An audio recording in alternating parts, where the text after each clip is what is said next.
Selamat pagi anak kami sekalian, apa kabar? Ibu tetap berharap kamu menjaga protokol kesehatan, tetap semangat, jaga kesehatan ya sayang. Baik, Ibu harap kamu itu semua sehat. Kita bisa memulai pembelajaran kita ini. Kita akan bertemu pada hari ini pada pembelajaran kita IPA yang membicarakan tentang pencemaran lingkungan. Sebagai tujuan pembelajaran kita, nanti akan kita sampaikan setelah berdoa. Oke, kita mulai dengan doa. Bapa, Putra, dan Roh Kudus. Amin. Salam penjaga Sang Penebus, Suami Perawan Maria yang terberkati. Kepadamu Allah mempercayakan Putra Tunggalnya. Kepadamu Maria menaruh kepercayaannya. Bersama denganmu Yesus menjadi manusia. O Yosef yang terberkati, perlihatkan dirimu sebagai seorang bapa juga bagi kami, dan bimbinglah kami di sepanjang perjalanan hidup. Perolehkanlah bagi kami rahmat, belas kasih, keberanian, dan lindungi kami dari segala yang jahat. Amin. Bapa dan Putra dan Roh Kudus. Amin. Selamat pagi anak kami sekalian. Sebagai tujuan pembelajaran kita, yang pertama adalah siswa dapat menjelaskan definisi tentang pencemaran lingkungan. Yang kedua, siswa diharapkan dapat menjelaskan macam-macam pencemaran.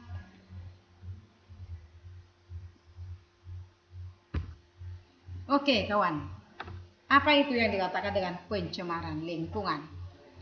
Pencemaran lingkungan merupakan segala sesuatu, baik berupa bahan-bahan fisika maupun bahan-bahan kimia yang dapat mengganggu keseimbangan ekosistem.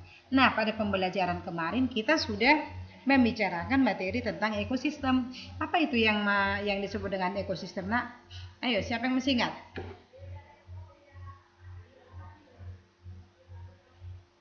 Ayo, ada.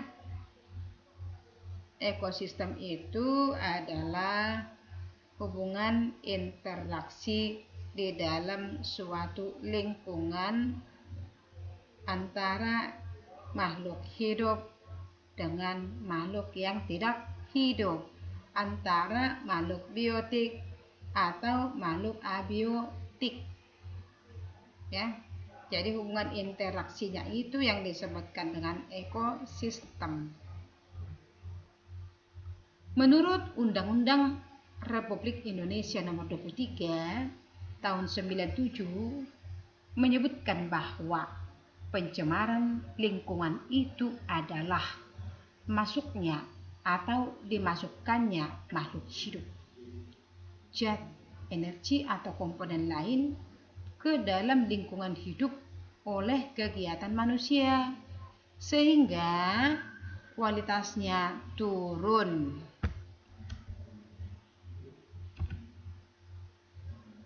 Apa maksudnya itu sekarang? Kok dikatakan kualitasnya turun? Artinya keseimbangan di ekosistem itu tidak ada lagi. Tidak enak lagi dipandang mata.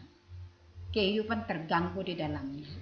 Maka dikatakan lingkungan air sudah tercemar alias tidak berkualitas lagi. Tak berfungsi lagi sebagaimana mestinya yang diharapkan Tuhan sebagai pencipta.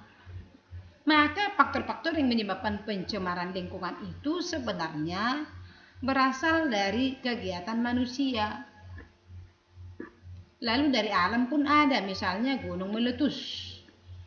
Kan ketika gunung meletus keluarlah abu dan lahar yang panas. Belerang juga mungkin akan dikeluarkan, maka tercemarlah perairan. Akibatnya kelangsungan hidup makhluk hidup terganggu. Jadi zat-zat pencemar itulah yang dikatakan dengan zat polutan. Nah, zat itu dikatakan polutan bila kadarnya melampaui batas dan bila berada pada waktu yang tidak tepat dan berada pada tempat yang tidak semestinya. Manusia tak dapat mencegah pencemaran bila sumbernya dari alam, tapi hanya dapat mengendalikan pencemaran yang diakibatkan oleh kegiatan sendiri yang berasal dari rumah tangga, industri, zat-zat kimia berbahaya, tumpahan minyak, asap pembakaran hutan, dan juga minyak bumi, serta limbah nuklir. Itulah yang bisa dibagaimanakan. Itulah yang bisa diantisipasi. Kalau berasal dari alam, itu tidak tahu kita bilang itu urusan Tuhan. Jadi sekali lagi anak-anak kami sekalian, kalau pencemaran ini ada 3 macam itu ya. Ada di air, bisa di udara, bisa di tanah.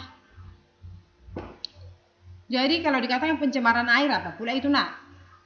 Pencemaran air itu adalah masuknya makhluk hidup atau zat atau energi atau komponen lain ke dalam air, menyebabkan kualitas air turun. Itu kawan ya.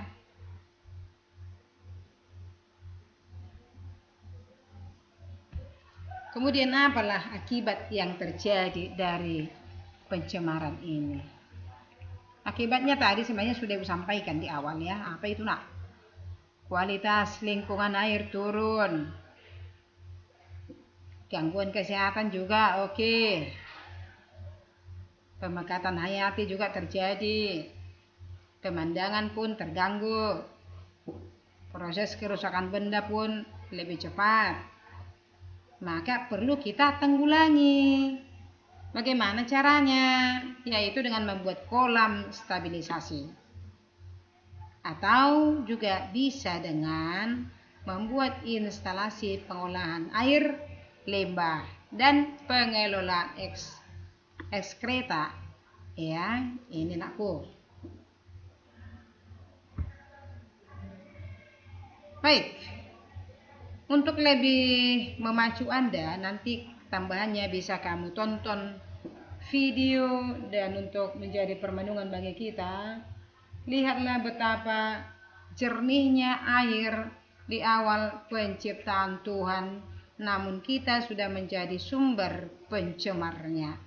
Maka ingatlah, kalau ada yang sudah mencemari dan bahkan kita ikut, carilah cara untuk dapat menanggulangi pencemaran tersebut supaya pada akhirnya makhluk hidup yang ada di perairan bisa bertahan hidup.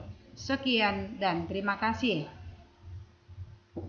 Kita tutup dengan doa dalam nama Bapa dan Putra dan Roh Kudus. Amin.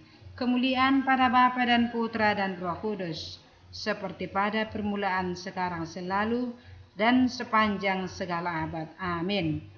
Bapa, Putra, dan Roh Kudus. Amin. Selamat pagi.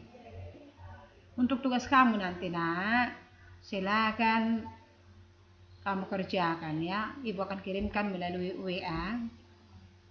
Lalu harap dikerjakan hari ini. Bagi yang tidak pernah mengirimkan lembar jawabannya, ulangan hariannya, mohon dikerjakan. Ibu tetap menunggu ya. Oke, sekian dan terima kasih.